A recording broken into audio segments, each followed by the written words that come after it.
Oi, Eliane, boa noite, seja bem-vinda.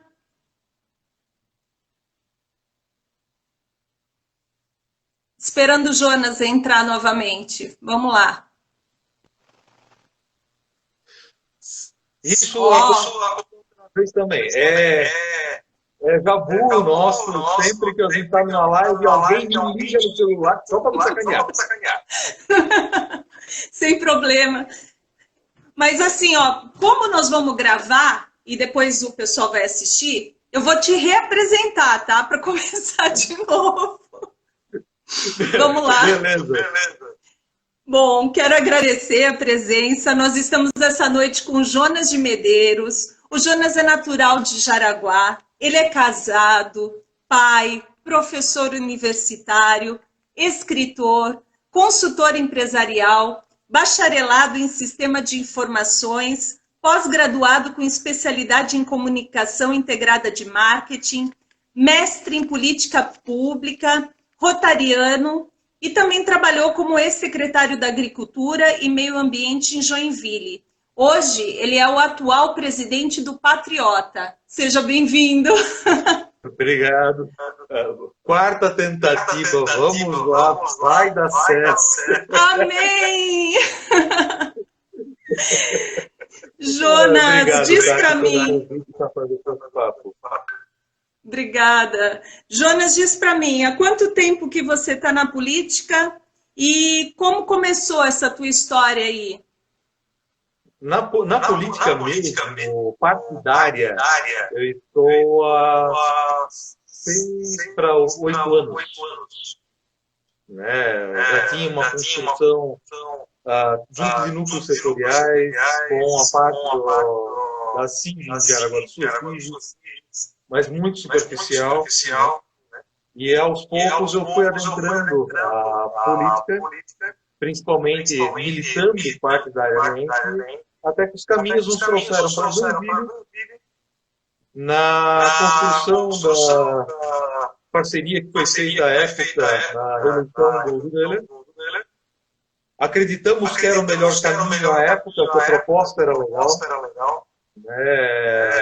Trabalhamos o melhor que pudemos, tivemos grandes dificuldades.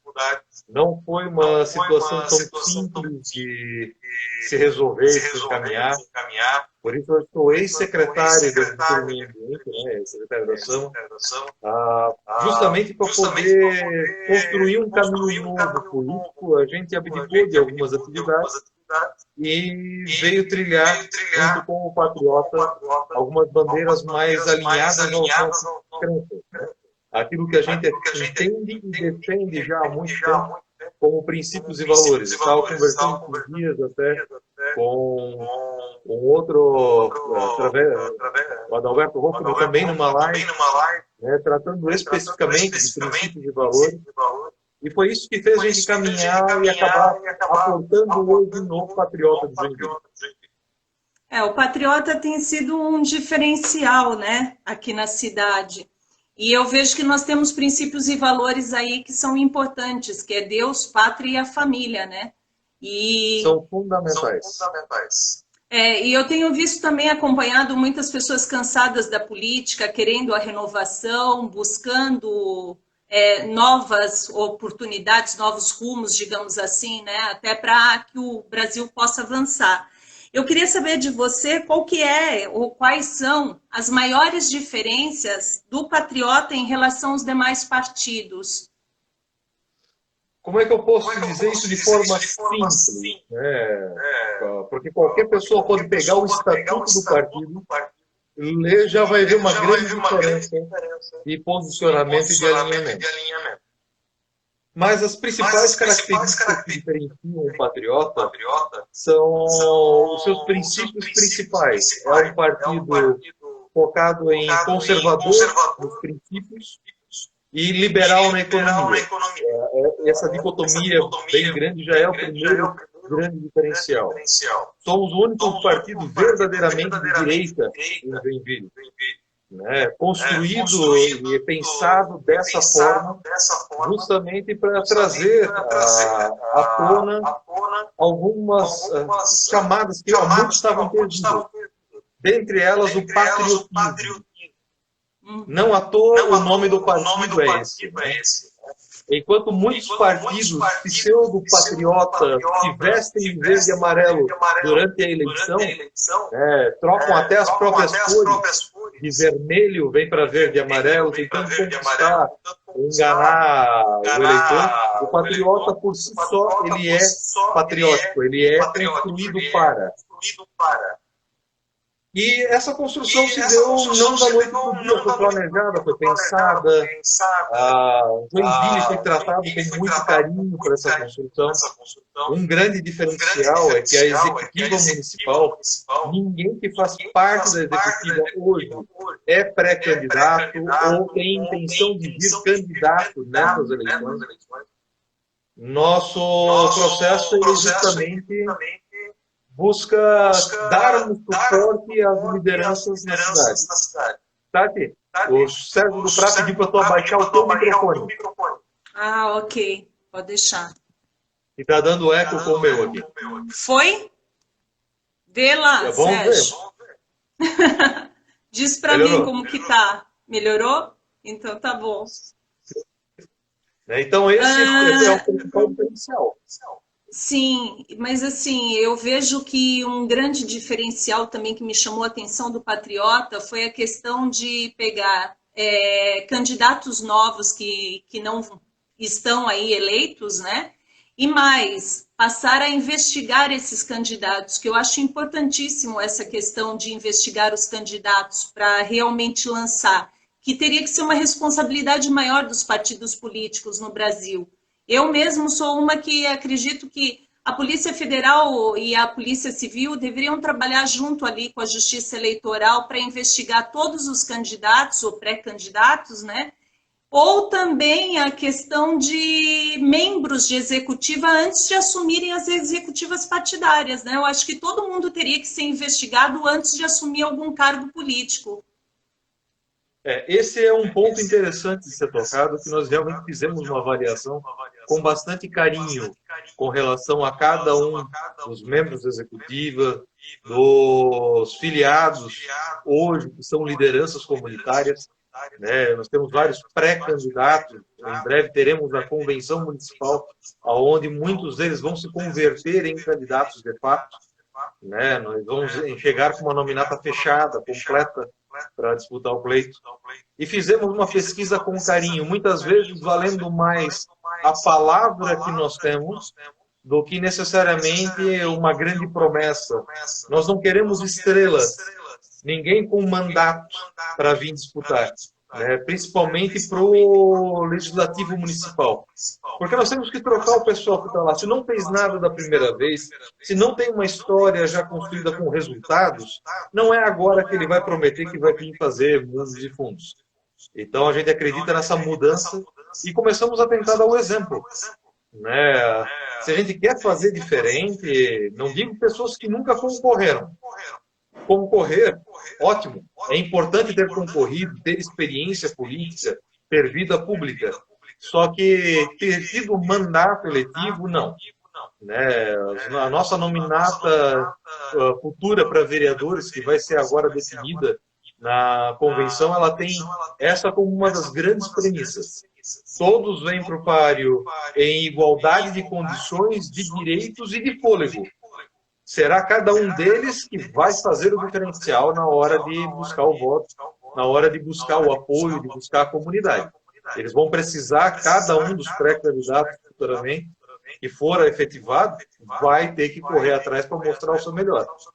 E o resultado, quem vai controlar é a comunidade.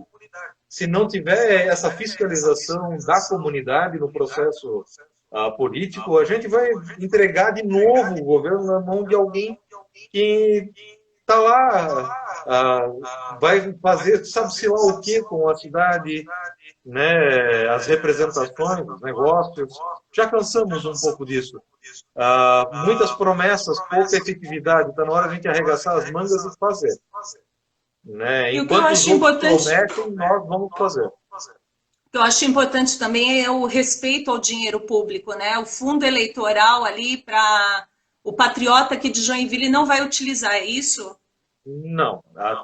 nós temos já como definição de não fazer uso dos recursos de impostos, recursos do fundo, já para a campanha. Isso já está claro, né, que a gente não tem essa intenção. Vamos fazer uma campanha relativamente modesta, porque acreditamos muito mais no compromisso ideológico, né, do que no compromisso contratual. Sim. O pessoal que vai fazer uso de recurso, o munícipe já está ganhando a contrapartida no futuro. A gente não. O nosso trabalho vai vir depois de 1º de janeiro. É ali que o munícipe vai ter retorno da confiança depositada. Perfeito. O comandante Coelho é pré-candidato a prefeito pelo Patriota, né? Como é que vocês chegaram no nome dele? Essa construção começou já desde 2017, pelo menos, nos bastidores, entre as pessoas que hoje estão envolvidas, inclusive na executiva.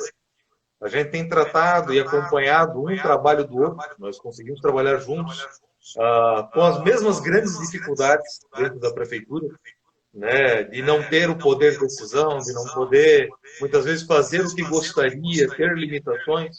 E a gente foi acompanhando o trabalho um do outro ao longo dessa trajetória e criando confiança, respeito, estudando a trajetória do outro, né, bem como todos que vieram juntos nesse trabalho. Acabou sendo um estandarte natural para o Patriota, para a proposta que viemos, né, como pré-candidato e presidente de honra do partido, né, ele tem construído e ajudado a fundamentar cada vez melhor o nome do partido na cidade. Né. Em breve haverão as convenções, tudo correndo bem, ele será efetivado como o nosso futuro candidato. Muito bom. Como você tem visto nesse momento, Jonas, a questão da pandemia em relação ao isolamento social?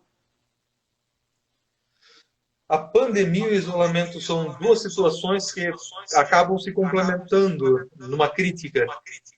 A pandemia ela vai durar enquanto tiver interesse, não desrespeitando em nenhum momento as vítimas ou as pessoas que foram negligenciadas no atendimento público. Né? Vamos deixar bem claro, houve muita negligência no atendimento público para com as pessoas. A gente teve incontáveis vidas que acabaram se perdendo no processo. Mas a pandemia em si, o lockdown que a gente tem, o travamento das pessoas, ele está agravando o problema ao invés de solucionando. Não diferente, estamos no Setembro Amarelo, né, de combate ao suicídio e a outros males, né, da mente, que justamente é o que está sendo mais afetado com essa pandemia, mais do que a saúde pública. Então, as pessoas que estão hoje em isolamento social, elas estão privando a sua estrutura emocional, intelectual e física de uma vida saudável, contra um risco real. Não vou dizer que não há risco sim de contaminação, há risco sim com relação ao Covid, ele é uma situação real, mas a gente precisa entender que o isolamento está sendo tão nocivo quanto. Porque o problema não está sendo agora, o isolamento vai provocar um problema posterior, que é um efeito cascata econômico que vai acabar com a nossa cidade. No Brasil como um todo, né? A gente não vai ter recursos girando com tanta facilidade, e isso vai provocar o efeito bola de neve, vai ser muito pior do que o próprio impacto nesse momento da crise. Já estamos sentindo. E a continuidade disso é interesse político.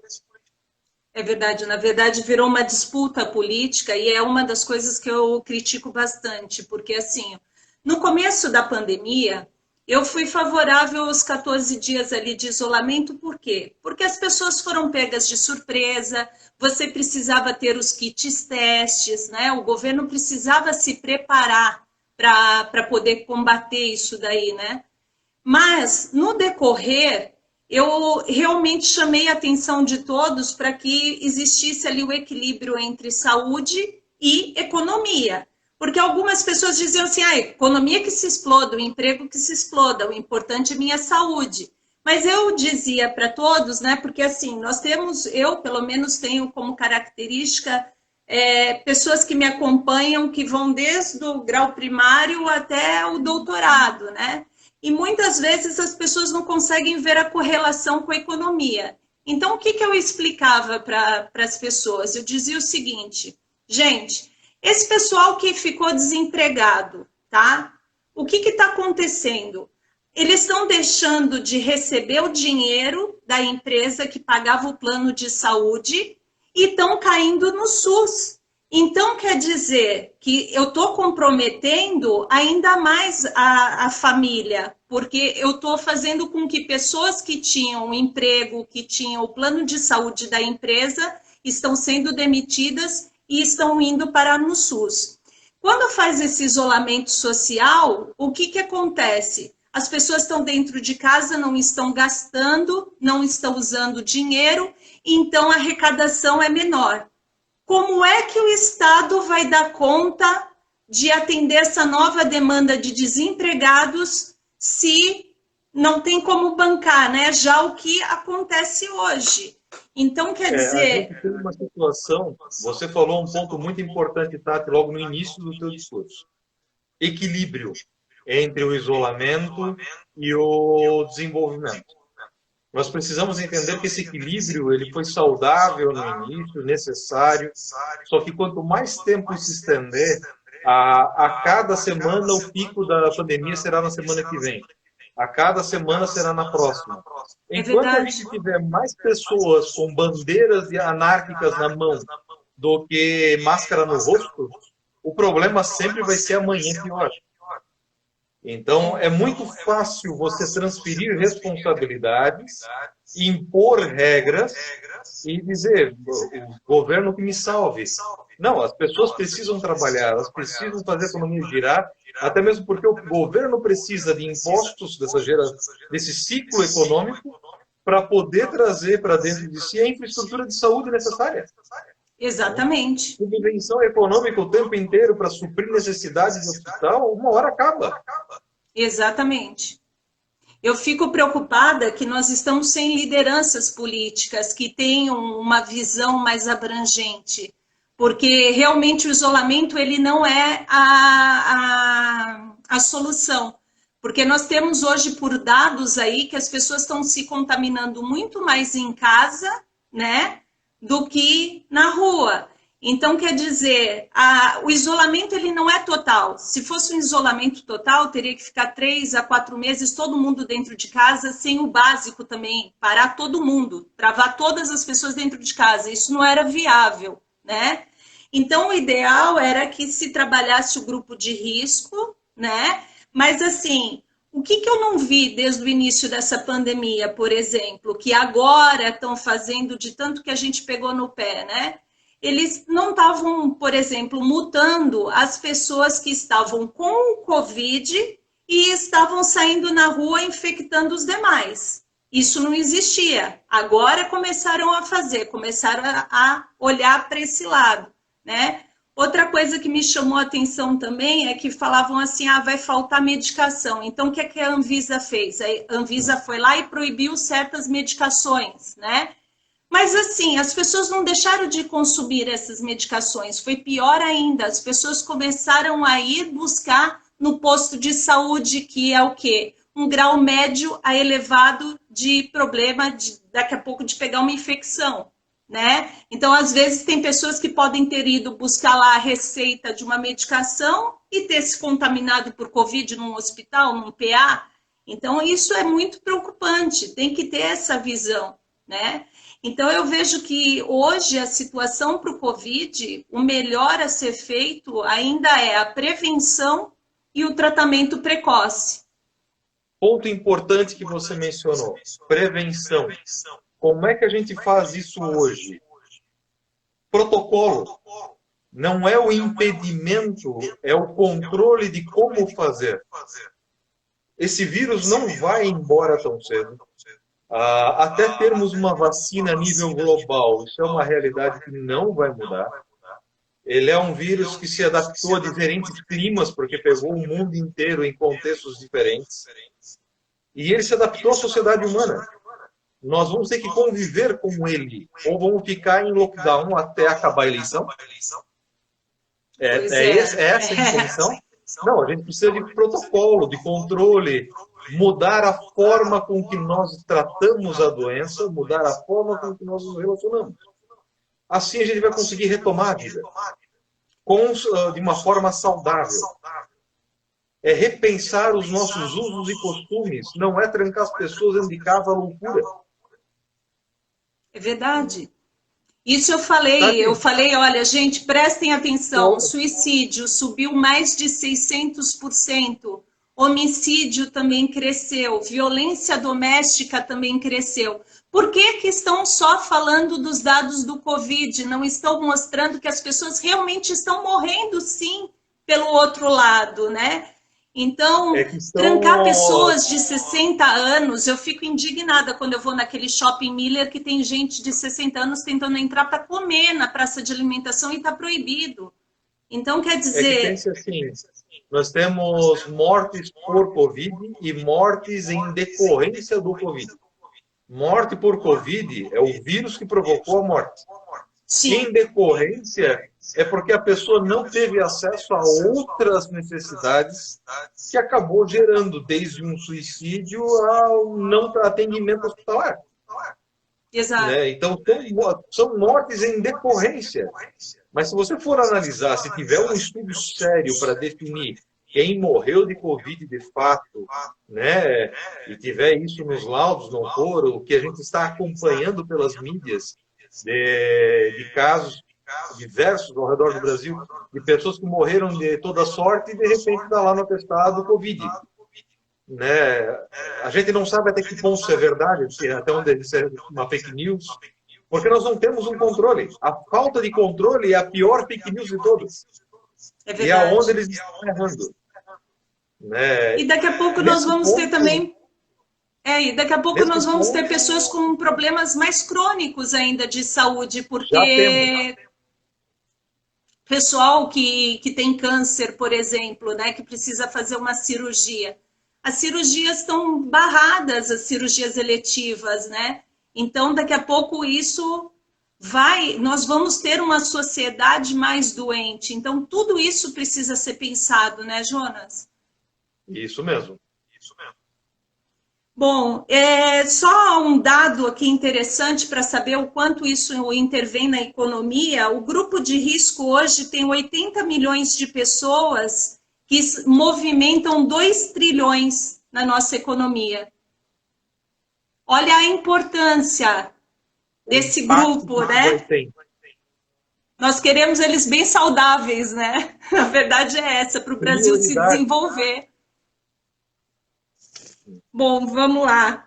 E mudando um pouquinho de assunto, como que você acha que a política pode ajudar nessa retomada da economia? Aí entra um ponto interessante. Políticas públicas, a gente tem que entender que elas vêm para criar oportunidades.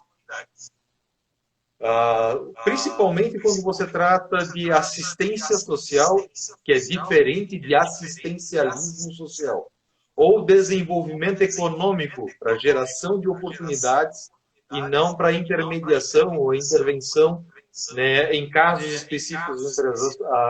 As leis e o trabalho do executivo, ele vem na construção de caminhos.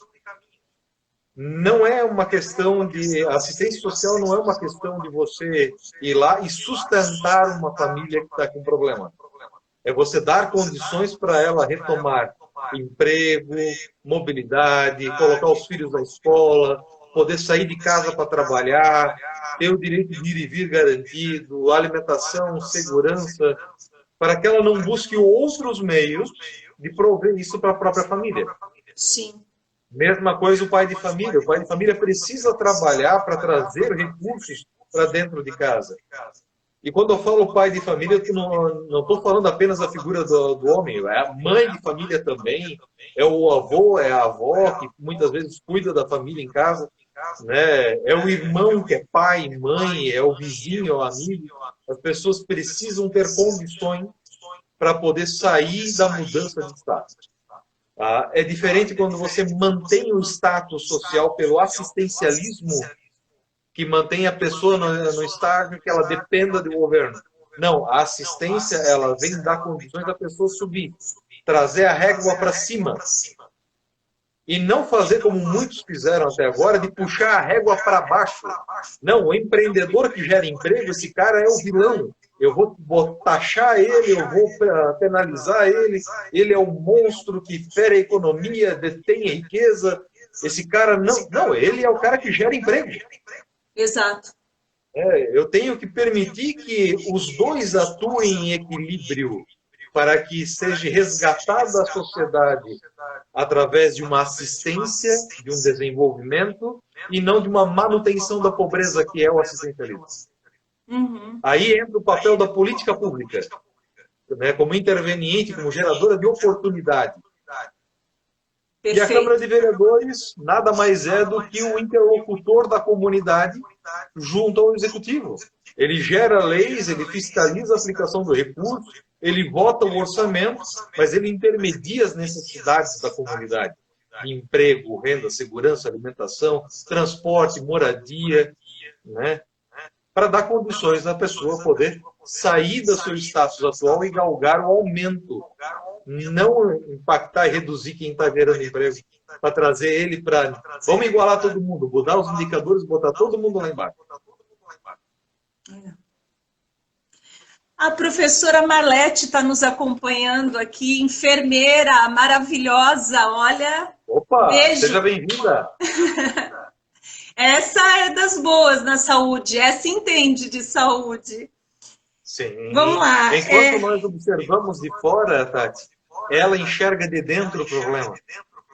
Exato. Vive as dificuldades, e se fossem os profissionais de saúde ouvidos de fato, principalmente o servidor público, se ele fosse escutado no processo, muitas vezes nós não teríamos tantas dificuldades. É verdade. É importante, muito importante as pessoas estarem participando ativamente, né, nessa construção. E que tenham a oportunidade de participar. Exato. Eu acredito muito nisso. E em relação ao combate à corrupção, tem se mostrado cada vez mais necessário, né, no Brasil. E para que haja um maior desenvolvimento no país, quais são as ações que você julga necessárias para reduzir a corrupção no Brasil? Corrupção é um estado de cultura. Não adianta de nada a gente tentar combater a corrupção de Brasília, né, combater todos os grandes políticos, se a gente continua em casa tirando vantagem do vizinho, tentando pagar menos do que vale um serviço, dando um jeitinho, né, desrespeitando as autoridades, desrespeitando os poderes constituídos, tirando, por exemplo, do professor em sala de aula autoridade para educar e ensinar o seu filho. Educar lapidando a educação que vem de casa, mas de ensinar, o professor tem que ter autoridade para isso. Né? Enquanto o pai e a mãe for lá e retirar a autoridade para o filho poder fazer o que quiser, eu vou estar criando um futuro corrupto. Enquanto eu não der condições de um professor exercer autoridade em sala de aula, com respeito e respaldo dos pais em casa, eu estou formando uma geração corrupta, de diversos aspectos. Então, se a gente quer combater a corrupção, além de deixar os entes públicos agirem com liberdade, firmeza e transparência, né, que é o caso de exercer a fiscalização dos poderes, exercer a autonomia na hora de criar e monitorar gastos, processos, se a gente não mudar a cultura nossa, se nós não trabalharmos culturalmente num novo Brasil, resgatarmos os valores que estão sendo destruídos por uma visão deturpada do que é o certo, da libertinagem, não é da liberdade. Todo mundo é livre perante a lei, mas libertino não. Libertinagem a gente não pode ter. Então, enquanto os valores estiverem deturpados do eu posso fazer tudo e esfregar na sua cara a minha liberdade, como se fosse eu tenho o direito e você tem a obrigação de me escutar, enquanto eu não tiver esse lado a lado, isso vai desde a sala de aula, dentro de casa, entre marido e mulher, né, nos poderes, no trabalho, na sociedade, Enquanto não houverem igualdade de deveres junto com direitos, a gente não vai mudar a nossa realidade tão fácil. É verdade. Eu vejo que o Ministério Público Federal fez aquele levantamento, até que foi divulgado pela Lava Jato, né? Mais de 200 bilhões desviados todos os anos no país. Com base nesses números, daria para investir 3 vezes mais em saúde, 3 vezes mais na educação, 5 vezes mais na segurança, né? Então, tem uma pesquisa na Fiesp, em São Paulo, que diz que se o empresariado visse que o recurso público é bem investido, né? Porque, assim, arrecada-se os impostos e se espera a educação de qualidade, a saúde de qualidade. E aí você não tem, eu digo que o brasileiro é muito pacífico, porque ele paga 2 vezes, né? Ele tira o dinheiro do imposto para ter uma educação de qualidade, não tem, vai lá, paga escola particular. Ele vai, tira o dinheiro do imposto para ter uma saúde de qualidade, não tem, ele vai lá, tem que pagar o plano, tem que pagar particular, né? Então, essa realidade precisa ser mudada. Eu falo para todo mundo, dá para mudar o Brasil. Tá? Por essa pesquisa, eles falam que o empresariado, se visse esse comprometimento, investiria 1 trilhão a mais por ano no país. Nossa dívida interna é o quê? 4 trilhões. Quer dizer, só para as pessoas terem um comparativo, né? Para saber o que é esse volume, né? Então, se nós tivéssemos um combate à corrupção efetivo, eu digo para todo mundo, assim, de uma forma mais simples, nós viraríamos os Estados Unidos no Brasil, porque alimentação baixa, né? Você joga esse dinheiro para abatimento de imposto, que é muito importante. Então, a economia gira e fica bom para todo mundo, né, Jonas? Tem um ponto que é interessante, até pegando um gancho na sua fala. Conversando tempos atrás com um amigo meu, pessoa que eu respeito muito, grande profissional, a gente estava falando sobre a situação política à época do Brasil. Isso faz já uns 4 anos. Eu perguntei para ele, por que você defende esta bandeira e não essa bandeira, né? Ele assim para mim, com a maior tranquilidade do mundo, olha, eu vou falar bem a verdade. Quanto pior tiver a nação, mais dinheiro eu ganho. Terrível, e emendou o seguinte, se todo mundo conhecesse seus direitos e cumprisse seus deveres, a minha profissão deixaria de existir. Meu Deus do céu. Para ver como é necessário o conhecimento e o emprego da cidadania em diversos aspectos. É uma questão cultural. Se a gente não mudar da base da educação que eu falo de mim como pai, tá? Se eu não mudar e não der o exemplo para minha filha, que ela absorve e imita tudo que eu faço. Às vezes, ela imita umas coisas que eu fiz 3, 4 meses depois. Ela vai lá e solta a pérola e eu assim, putz. Isso eu falei lá atrás. Com que cara eu vou corrigir se eu sei que fui eu que ensinei ela, por exemplo? Lá vem a humildade. Filha, vem cá. O que tu fez está errado. Ela olha para mim assim, mas você também fez? Deu assim, por isso eu estou te pedindo desculpas. Eu errei. Não é legal. O que está fazendo não é... Então não está certo. E ela tem inteligência para entender e não repetir.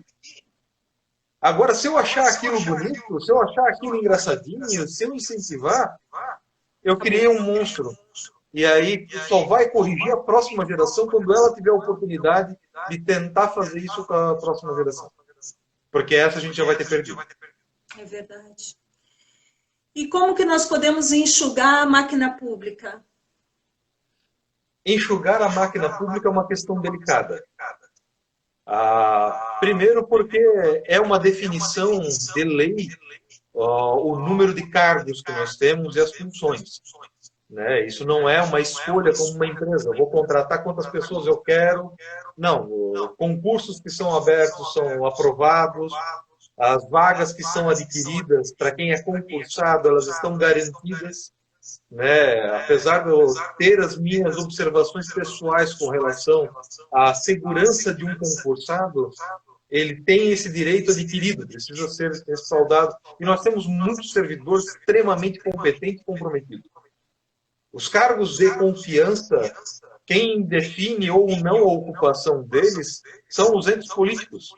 O fato de eu ter definido um número X de cargos, eu posso reduzir isso com uma reforma administrativa, mas eu não preciso necessariamente ocupá-los.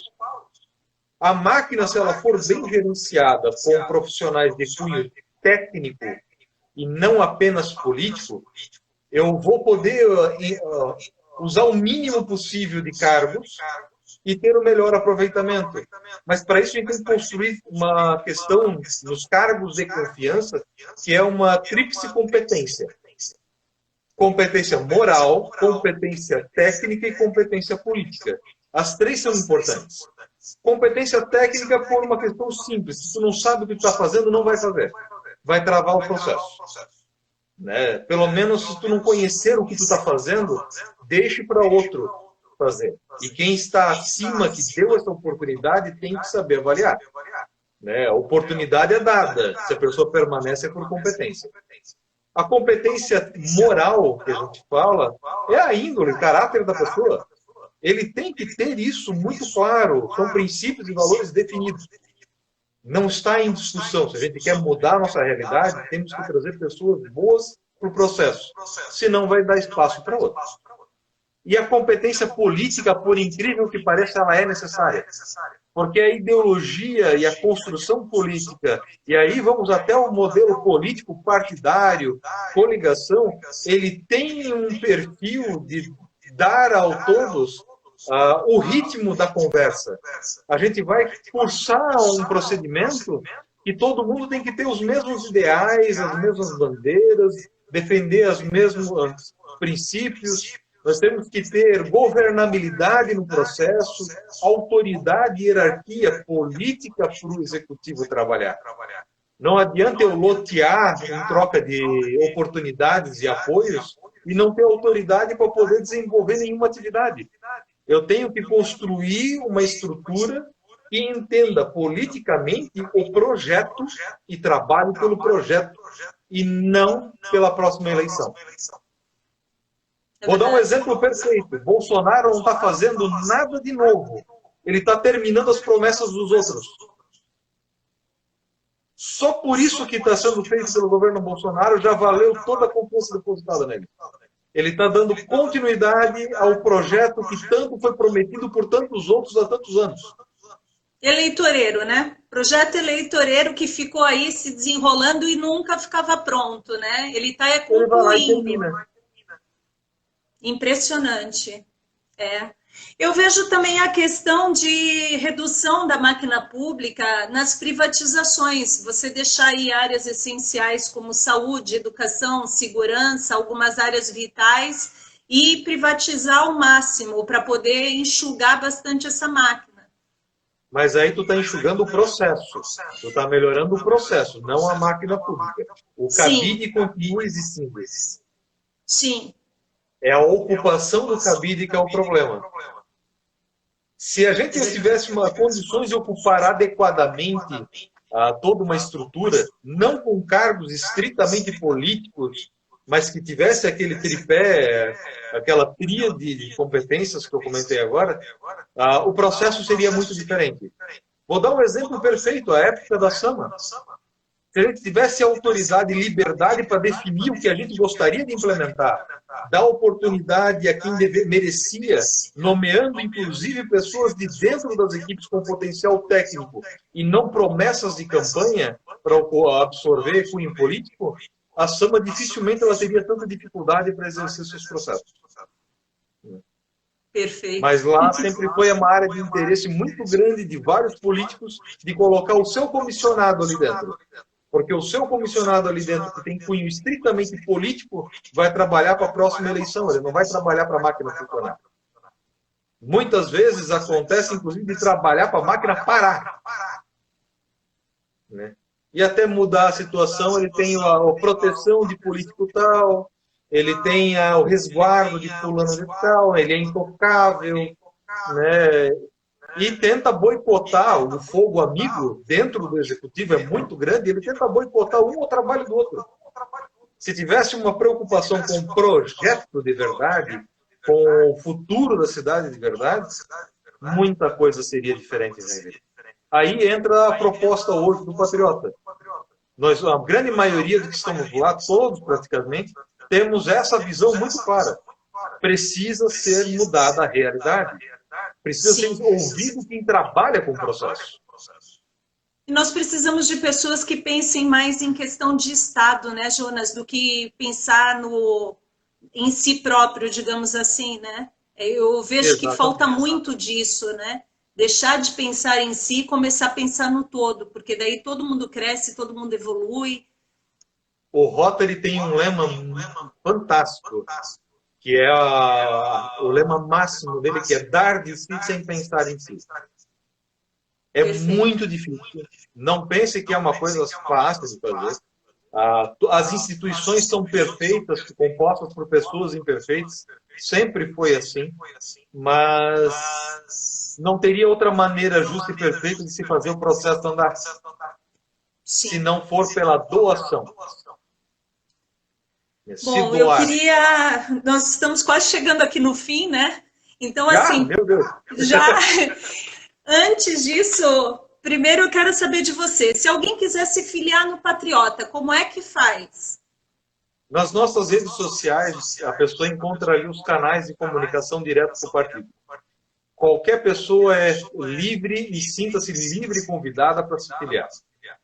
Principalmente se conhecer e compartilhar as mesmas diretrizes que nós, os mesmos princípios. Pátria, família, Deus, princípios, valores. Venha labutar com a gente. Principalmente para ocupar os espaços públicos necessários. Se as pessoas boas não ocuparem os espaços públicos, não fizerem o seu trabalho, outras pessoas o farão. Né? Se as pessoas não ocuparem os espaços, as pessoas de bem, as de mal vão.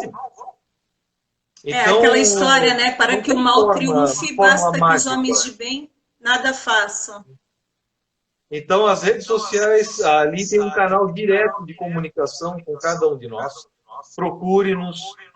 Qualquer um da executiva está à disposição. Eu estou sempre à disposição, né, para conversar, apresentar o partido, apresentar a nossa estrutura. Nós não temos absolutamente nada a esconder. Somos um livro aberto.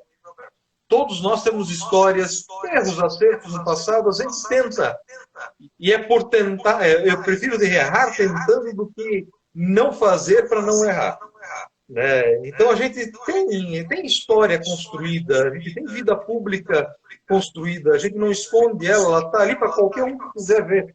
A gente sempre discute de rosto limpo, aberto, não só em época de campanha. Né? Então, venha conversar com a gente. Isso é importante salientar. Eu vejo assim, todo mundo fala assim, não está progredindo, as coisas não progridem. Progridem sim. Quando eu entrei lá em 2007, 2008 na política, as pessoas não queriam nem falar de política, né? Hoje, onde você entra, as pessoas já querem falar sobre política, né? E, assim, o que eu vejo que é importante, hoje as pessoas ainda têm aquela coisa que ser político é algo ruim, péssimo, diante de todo o histórico que nós vimos aí de desvios, de corrupção e tudo mais, né? Mas existem sim, e é isso que eu quero dizer para todos vocês, pessoas boas, bem intencionadas, pessoas que têm histórico. Então, acho assim, importantíssimo que vocês verifiquem o histórico de cada um. É importante verificar também quem são essas executivas partidárias, quem faz parte, quem é o presidente, quem é o vice-presidente, quem é o secretário, saber um pouco mais sobre o caráter, sobre a moral de cada um. Eu acho muito importante as pessoas irem buscar essa informação, ter essa transparência. Tem um ponto muito importante do que tu acabou de falar, Tati. Tu quer conhecer alguém, dê poder para ela, dê autoridade para ela. Vai cair a máscara, ela vai mostrar quem é. E eu costumo dizer que você conhece as pessoas pelo que elas dão de si pelos outros. É só ver o que elas comentam das outras pessoas. fulano de tal, ele é assim, assim, essa. Lembra aquela máxima, se não tiver algo de bom para falar de alguém, é preferível não falar nada? Porque Verdade. você mostra como você é. Quando você fala com uma pessoa, você enaltece as qualidades, você está se enaltecendo.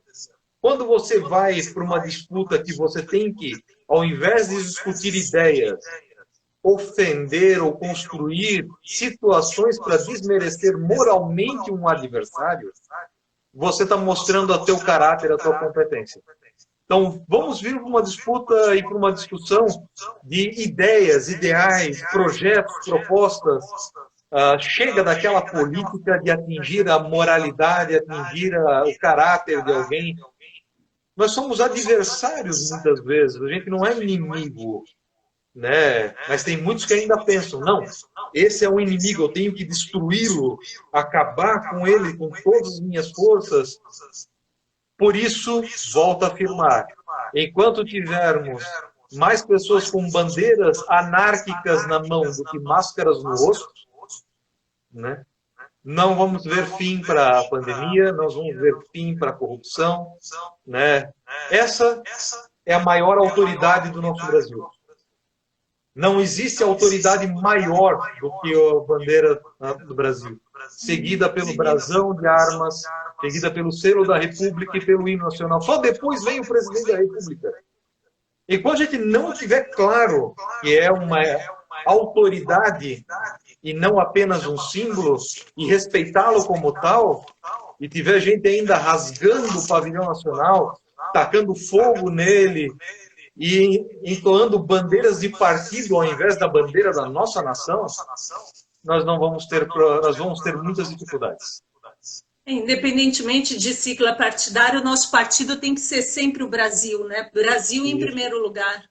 E é o ano inteiro. Não é agora na época de campanha esconder o vermelho e o preto da sigla partidária e botar uma roupinha de verde e amarelo porque eu tenho que pedir voto.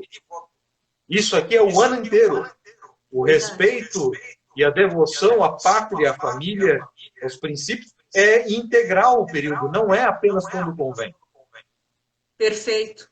É uma questão cultural. Sim, e aqui, ó, ordem e progresso. Diz tudo, né? Ordem e progresso. Nada além disso. Mas Cuidado, vamos lá, para terminar, para encerrar. Oi? Eu quero que você Eu quero que você defina em uma palavra um sonho.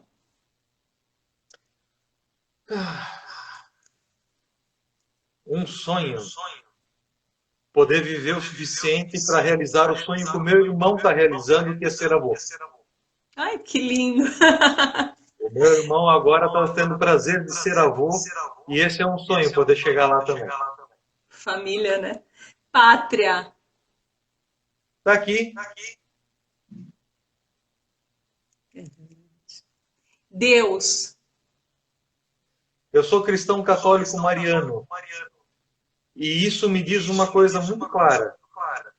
Deus, indiferente à vertente religiosa que você tem, precisa ser respeitado, amado sobre todas as coisas. Só que se eu não amar e respeitar o outro, eu não estou amando e respeitando Deus.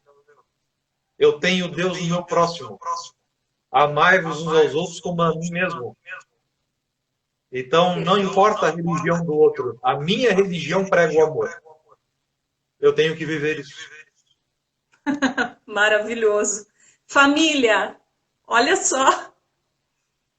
Eu sou apaixonado pela minha esposa, sou apaixonado pela minha filha, pelos meus irmãos. Amo os meus irmãos, a minha irmã. Amo os meus pais, meu sogro, minha sogra, meus sobrinhos. Meu sobrinho neto agora. Né? Sou tio-avô.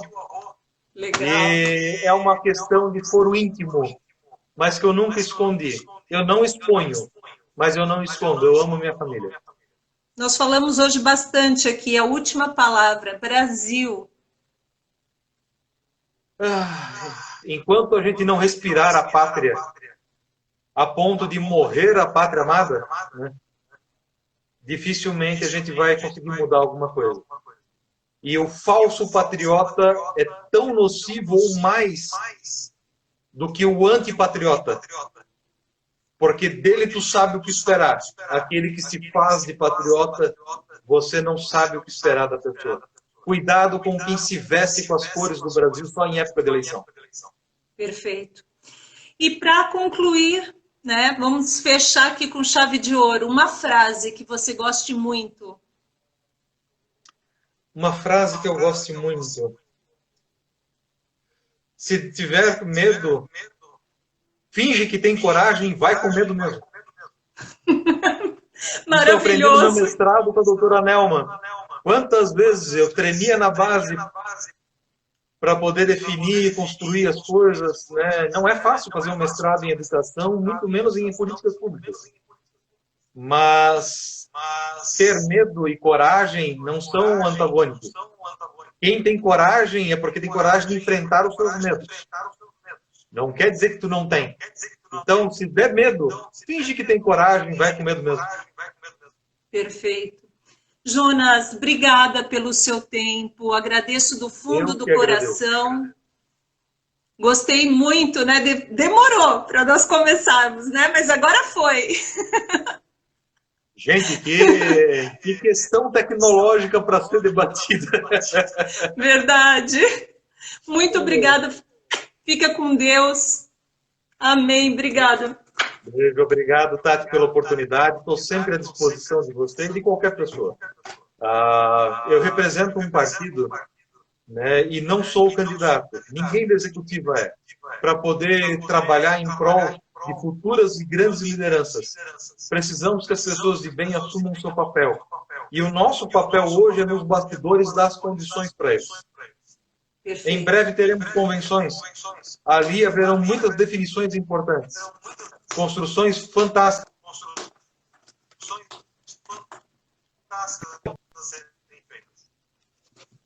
Tchau, tchau, Tati. Obrigada. Beijo. Fica com Deus. Boa noite.